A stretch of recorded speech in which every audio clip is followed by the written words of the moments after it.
وقال رسول الله صلى الله عليه وسلم من صام رمضان إيمانا واحتسابا غفر له ما تقدم من ذنبه ومن قام رمضان إيمانا واحتسابا غفر له ما تقدم من ذنبه ومن قام ليلة القدر إيمانا واحتسابا غفر له ما تقدم من ذنبه رواه البخاری۔ محترم بزرگوں، دینی بھائیوں، رمضان شریف کا بابرکت مقدس مہینہ شروع ہو چکا اور یہ حسن اتفاق ہے کہ اس کی شروعات جمعے کے دن سے ہو رہی ہے۔ کہ جمعے کا دن بذات خود فضیلتوں کا حامل ہے اور اس کو سید الایام، تمام دنوں کا سردار کہا جاتا ہے۔ تو اس دن میں رمضان شریف کی شروعات ہو رہی ہے۔ یہ اللہ کا فضل، اللہ کا انعام، ایسا اتفاق جمع ہوا۔ اس مبارک مہینے کے تعلق سے اس کی عظمت اور اس کی افادیت اور اہمیت کے بارے میں ہر سال ہم سنتے ہیں، بیان کے ذریعے، کتاب کے ذریعے، اور ہر سال ان کو اس لیے تازہ کیا جاتا ہے تاکہ اسی دھیان، توجہ اور استحضار کے ساتھ ہم اس مبارک مہینے کو گزار سکیں۔ یوں تو سارے مہینے اللہ کے بنائے ہوئے ہیں اور سب کے دنات بھی اسی طرح سے ہیں جیسے رمضان ہے، لیکن معاملہ نسبت کا ہوتا ہے۔ اللہ تعالیٰ کی جانب سے بعض دنوں، بعض راتوں اور بعض مہینوں کی نسبت اللہ نے اپنی طرف کی ہے، تو اس نسبت کی وجہ سے اس کا اعزاز بڑھ جاتا ہے۔ مکہ المکرمہ کے اندر خانہ کعبہ جو تعمیر ہے، بنا ہوا ہے، وہاں ایک پتھروں سے بنا ہوا ایک کالا غلاف اس پر پڑا ہے۔ کوئی بہت اعلیٰ قسم کا رنگ روغن اور بہت اس کو ایسا نہیں بنایا گیا، لیکن اصل جو اس کی عظمت ہے وہ اس وجہ سے کہ وہ اللہ کی طرف اس کی نسبت ہے، کہ وہ اللہ کا گھر ہے۔ اسی نسبت کی وجہ سے آدمی، ہر مسلمان وہاں حاضری کی تمنا کرتا ہے اور اپنی گاڑی کمائی خرچ کر کے اللہ کے اس گھر کی زیارت کے لیے پہنچنے کی کوشش میں لگا رہتا ہے، اس وجہ سے کہ وہ اللہ کا گھر ہے۔ تو اسی طرح سے یہ مہینہ جس کے بارے میں پیارے نبی صلی اللہ علیہ وسلم نے ارشاد فرمایا، شعبان شہری و رمضان شہر اللہ، شعبان میرا مہینہ ہے اور رمضان اللہ کا مہینہ ہے۔ تو اللہ کی جانب سے یہ مہینہ مسلمانوں کے لیے رحمتوں، برکتوں اور سعادتوں کو لے کر آتا ہے، اور اس مہینے کے اندر اللہ تعالی کی جانب سے نیکیوں کے ریٹ بڑھا دیے جاتے ہیں، اور وہ نیکیاں کمانے کا ایک سیزن ہے کہ اگر انسان غیر رمضان میں نفل نماز پڑھتا تھا، اب وہی نفل نماز اگر وہ رمضان میں پڑھتا ہے، وہ نماز تہجد کا اہتمام کرتا ہے، اشراق کی نماز پڑھتا ہے، اوابین پڑھتا ہے، یا اس کے علاوہ صلاۃ الحاجت، صلاۃ التوبہ پڑھتا ہے، تو اس نفل کا ثواب فرض کے برابر اس کو ملے گا۔ اور اگر کوئی آدمی فرض نماز پڑھتا ہے تو اس ایک فرض نماز کا ثواب 70 فرائض کے برابر ملے گا۔ مثال کے طور پر ہم نے صبح فجر کی نماز پڑھی، 2 رکعت فرض پڑھی، تو ایک رکعت پڑھنے کا مطلب 70 رکعتوں کے برابر۔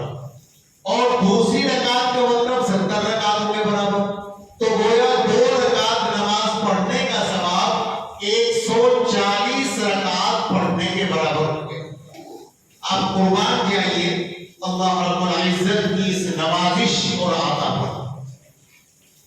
ابھی ظہر کی نماز ہم پڑھیں گے، ابھی جمعے میں تو 2 رکعتیں، باقی ظہر کی نماز یہ جیسے عصر کی نماز پڑھیں گے تو یہ 4 رکعت جو ہیں 140 کے ڈبل یعنی کتنا ہوگا 280 رکعات کا ثواب ہمارے نامہ اعمال میں لکھا جائے گا۔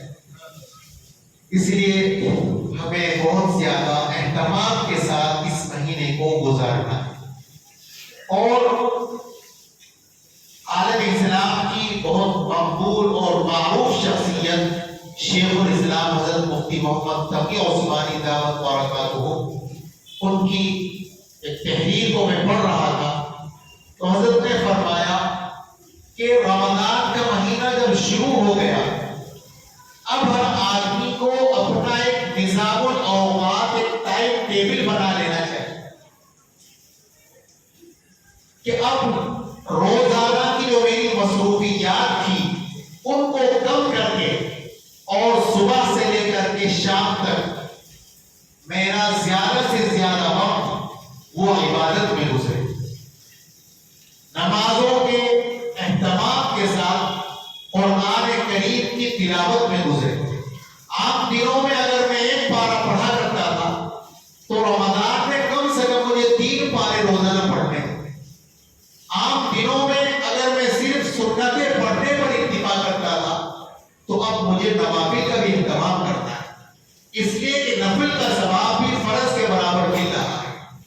عام دنوں میں تہجد نہیں پڑھ سکتا تھا، آنکھ نہیں کھلتی تھی، رات میں دیر سے سونا ہوتا تھا۔ اب رمضان شروع ہو گیا لہذا مجھے نماز تہجد کا اہتمام کرنا ہے، اور اب تہجد پڑھنا ویسے بھی آسان ہو جاتا ہے کہ سحری کے لیے تو آدمی کو اٹھنا ہی ہے۔ اب ظاہر ہے کہ اس میں تھوڑا پہلے اٹھ کر 4 رکعت نماز پڑھ لے، مصلی بچھا کر اپنے گھر کے گوشے میں، اور اللہ سے دعا مانگ لے تو یہ تہجد کی نماز اللہ کو بہت پسند ہے۔ اور تاریخ اس پر شاہد ہے کہ دنیا میں کوئی بھی انسان ولایت کے مقام پر بغیر نماز تہجد کے نہیں پہنچا۔ اللہ کے جو نیک بندے بنے ہیں اور جنہیں اللہ کے یہاں مقام و درجہ ملا ہے تو اس نماز تہجد کی برکت سے۔ حضرت حسن بصری رحمۃ اللہ علیہ فرمایا کرتے تھے کہ بھئی یہ نماز تہجد کی 2-4 رکعت وہ پڑھنے کا ہمیشہ انہوں نے اہتمام کیا نماز تہجد کا۔ انتقال کے بعد جب ان کو کسی نے دیکھا تو فرمایا کہ وہ تہجد کی جو ہم 2-4 رکعت پڑھ لیا کرتے تھے وہ کام آ گئی، اور اللہ نے اس کی برکت سے بخشش کر دی۔ کچھ پتا نہیں اللہ تعالیٰ کو کون سی ادا پسند آئے۔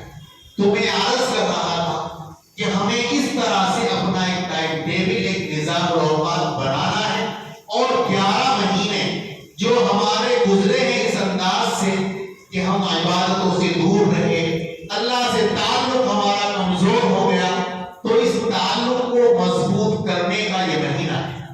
قرآن کریم میں اللہ رب العزت نے ارشاد فرمایا یا ایھا الذین آمنوا کتب علیکم الصیام کما کتب علی الذین من قبلکم لعلکم تتقون، اے ایمان والو تم پر روزہ فرض کیا گیا جیسا کہ تم سے پہلے لوگوں پر فرض کیا گیا۔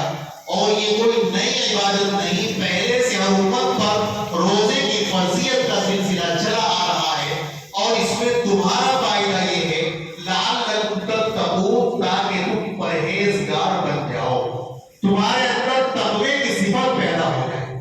اور تقوی کا مطلب یہی ہے، حضرت ابی بن کعب رضی اللہ تعالیٰ عنہ ایک صحابی ہیں جن کے بارے میں جن کو دربار رسالت سے سند قیاد حاصل ہوئی، اقرأہ ابی بن کعب، کہ تم میں سب سے بڑے قاری حضرت ابی بن کعب ہیں رضی اللہ عنہ۔ تو ان سے کسی نے پوچھا کہ حضرت تقویٰ کیا ہے؟ فرمایا کہ تم کسی خاردار راستے سے گزرے ہو جہاں پر جھاڑ جھنکار ہو، کہ جی گزرا ہو، کیسے گزرتے ہو؟ کہ بہت ہی سمٹ کر اور بہت ہی اپنے آپ کو بچا کر کے تب گزرنا ہوتا ہے کہ کسی کانٹے سے، کسی خاردار چیز سے میرا دامن اور میرا لباس الجھ نہ جائے۔ فرمایا کہ اسی کا نام تقویٰ ہے کہ آدمی اپنی زندگی اس طرح سے گزارے کہ میرا کوئی عمل ایسا نہ ہو وہ جو اللہ کو ناراض کرنے والا ہے.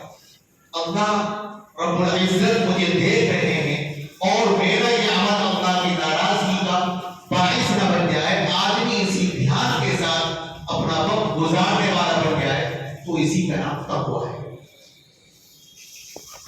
حضرت ابو ہریرہ رضی اللہ عنہ کی روایت ہے کہ فرمایا رسول اللہ صلی اللہ علیہ وسلم نے من صام رمضان ایمانا و احتسابا کہ جس آدمی نے رمضان کا روزہ رکھا ایمان کے ساتھ اور احتساب یعنی ثواب کی نیت سے اللہ کو راضی کرنے کی غرض سے فرمایا غفر له ما تقدم من ذنبه اس کے گزشتہ کے سب گناہ معاف فرما دیتے ہیں اللہ رب العزت.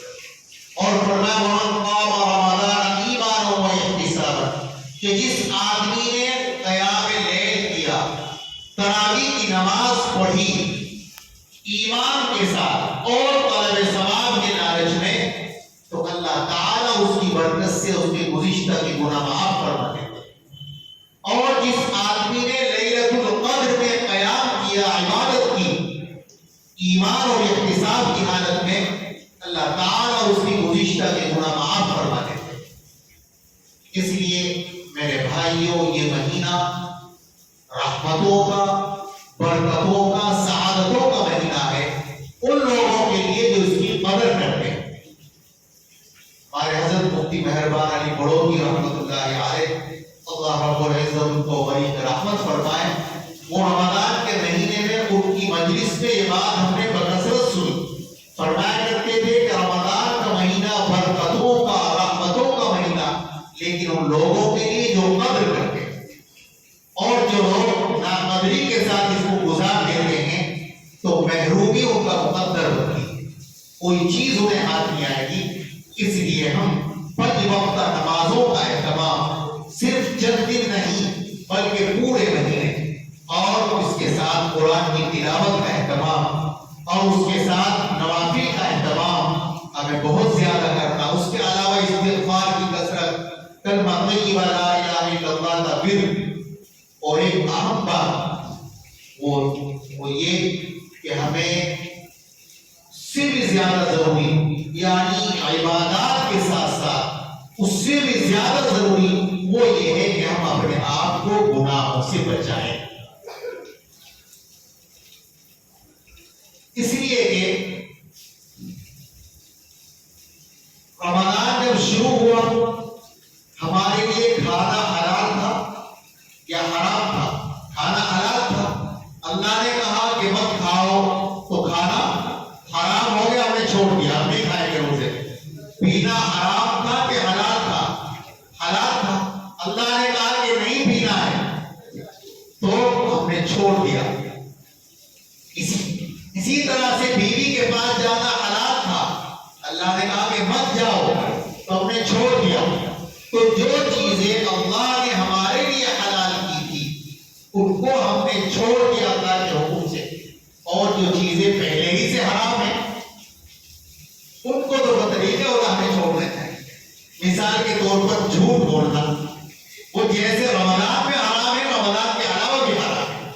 کسی کو گالی دینا, کسی کی غیبت کرنا, کسی پر الزام اور بہتان تراشی کرنا یا اسی طریقے سے آنکھوں سے غلط دیکھنا, کسی اجنبی پر نامحرم پر لذت کی نگاہ ڈالنا یا کانوں سے غلط سننا, یہ تمام کے تمام وہ گناہ ہیں کہ جو رمضان میں نہیں بلکہ غیر رمضان میں بھی حرام تھے.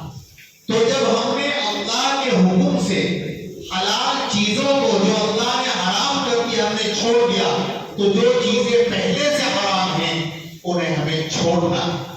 اور ہر آدمی اس رمضان کے مہینے میں یہ تہیہ کر لے ایک بار مجھے اس انداز سے گزارنا ہے کہ میری کان غلط بات نہیں سنے, میری یہ آنکھیں کوئی غلط چیز نہیں دیکھے.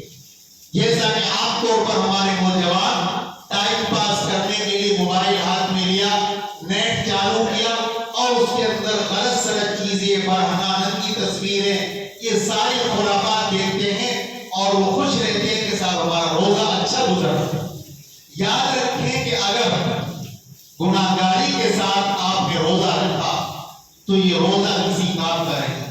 کل قیامت کے دن یہ روزہ آپ کے لیے سفارش نہیں بنے گا. سفارشی وہی روزہ بنے گا کہ جس روزے کو اس کے آداب کے ساتھ، اس کے تقاضوں کے ساتھ پورا کیا ہوگا. اور روزے کے تقاضے یہی ہیں کہ آدمی اپنے آپ کو گناہوں سے بچائے، اپنی آنکھوں کی حفاظت کرے، کانوں کی حفاظت کرے، زبان کی حفاظت کرے، ہاتھوں کی حفاظت کرے، قدموں کی حفاظت کرے.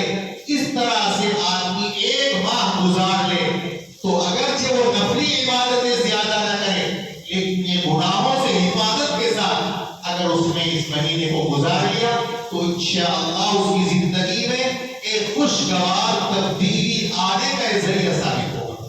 یہ مہینہ اس طریقے سے ہمیں قدردانی کے ساتھ گزارنا ہے. اور اگر ہم نے روزے رکھے اور روزے رکھنے کے ساتھ ساتھ ہم نے گناہوں سے بچنے کا اہتمام نہیں کیا تو وعید سن لیجئے. نبی کریم صلی اللہ علیہ وسلم نے ارشاد فرمایا من لم یدع قول الزور والعمل به فليس لله حاجة في ان يدع طعامه وشرابه. کہ جس آدمی نے جھوٹی بات، ناجائز کلام کرنا روزے کی حالت میں نہیں چھوڑا تو اللہ تعالیٰ کو اس کے بھوکا پیاسا رہنے کی کوئی ضرورت نہیں. اس لیے ہم روزے کو رکھیں اور اعلیٰ درجے کے روزے داروں میں ہمارا نام لکھا جائے، اس کی ہمیں کوشش اور فکر کرنا چاہیے. امام غزالی رحمۃ اللہ علیہ نے احیاء العلوم کے اندر روزے داروں کی 3 قسمیں بیان کی. ایک تو عمومی روزہ ہے، ایک خصوصی روزہ ہے اور ایک بہت خاص روزہ ہے. عمومی روزہ تو یہی ہے کہ آدمی اپنے آپ کو ان چیزوں سے بچائے جو روزے کو توڑنے والی، یہ تو عام روزہ ہے. اور خصوصی روزہ یہ ہوتا ہے کہ آدمی ان چیزوں سے بچانے کے ساتھ ساتھ باطنی گناہوں سے بھی اور اپنے اعضاء اور جوارح کو گناہوں سے حفاظت کے ساتھ میں رکھے. یہ خصوصی روزہ ہے، صلحاء کا روزہ ہوتا ہے. اور ایک اس سے بھی اعلیٰ درجے کا روزہ ہے جو حضرات انبیاء، صدیقین اور اولیاء کا روزہ ہوتا ہے کہ وہ اعضاء و جوارح کو گناہوں سے بچانے کے ساتھ ساتھ ہر وقت اپنے دل کو اللہ کی یاد میں مشغول رکھے. ایک لمحے کے لیے بھی وہ غافل نہیں، ہر وقت اللہ کی یاد میں غرق ہیں. تو یہ درجہ انبیاء کرام کا، اولیاء اعظام کا ہوتا ہے. اس لیے ہمیں بھی چاہیے کہ ہم اپنے آپ کو اعلیٰ درجے کے صلحاء کے روزے، صلحاء والے روزے داروں میں اپنا نام لکھوانے کی فکر کریں. اور یہ جبھی ہوگا کہ جب ہم اپنے آپ کو گناہوں سے بچائیں گے اور بہت ہی زیادہ قدر کے ساتھ، عظمت کے ساتھ اس مہینے کو گزاریں گے. ورنہ تو یاد رکھیں کہ ناقدری کی وجہ سے آدمی محروم ہو جاتا ہے.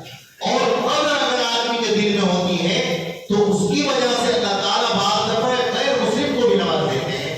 نزہۃ المجالس میں مجوسی کا واقعہ لکھا ہے، میں وہ بات سنا کر اپنی بات ختم کرتا ہوں کہ رمضان کے مہینے میں اس کا بیٹا کھا پی رہا تھا. اس نے اس کو ڈانٹا کہ تو کھا رہا ہے سب کے سامنے، تمہیں پتا نہیں مسلمانوں کے روزے چل رہے ہیں، مسلمانوں کے روزے چل رہے ہیں، رمضان کا مہینہ چل رہا ہے. تو اپنے بیٹے کو اس پر ڈانٹا، یعنی رمضان کی قدر اور عظمت اس کے دل میں. بس اللہ تعالیٰ کو یہ لگا، بس اللہ تعالیٰ کی رحمت کو بخشنے کے بہانے تلاش کر. کچھ دن کے بعد وہ بیمار ہوا، انتقال ہو گیا. کسی نے اس کو کہا کہ دیکھا جنت میں ٹھہرے، کہا کہ تم تو مجوسی تھے، آپ کے پجاری تھے، تم جنت میں کیسے آ گئے؟ کہا کہ بات اصل یہ ہے کہ میں نے اپنے بیٹے کو ایک دن روزے کے اوپر کہا تھا کہ بھئی مسلمانوں کا روزہ چل رہا ہے اور تم سب کے سامنے کھا پی رہے ہو. اللہ تعالیٰ نے مجھے نواز دیا، مرنے سے پہلے مجھے توفیق دے دی اور میں نے کلمہ پڑھ لیا تھا. آج اسی کا اثر، اسی کا ثمرہ ہے کہ میں آج جنت میں ٹھہرا ہوں. آپ اندازہ کیجئے ایک مجوسی آگ کا پجاری، وہ قدر اور عظمت اس نے کی رمضان کی، اللہ نے اس کو ایمان کی نعمت سے نواز دیا. اور اگر ناقدری کی جاتی ہے تو چونکہ یہ اہم ترین فریضہ ہے اور اسلام کے 5 بنیادی فریضوں میں اہم ترین فریضہ روزہ ہے، لہذا کہیں ایسا نہ ہو اللہ تعالیٰ کا غضب نازل ہو جائے، اللہ کا غصہ نازل ہو، اللہ کی پکڑ آ جائے کہ اگر ہم اس کی ناقدری کریں اور ہم روزے کے ساتھ مذاق کریں دھڑیلے سے سب کے سامنے کھاتے پیتے پھریں گے تو اس سے اللہ تعالیٰ کی پکڑ کا اندیشہ ہے۔ اللہ تعالیٰ اس مبارک مہینے کی ہم سب کو قدردانی کی توفیق عطا فرمائے اور اس کی برکتوں سے رحمتوں سے اللہ تعالیٰ ہم سب کو اور تمام مسلمانوں کو حصہ عطا فرمائے۔ وآخر دعوانا الحمدللہ۔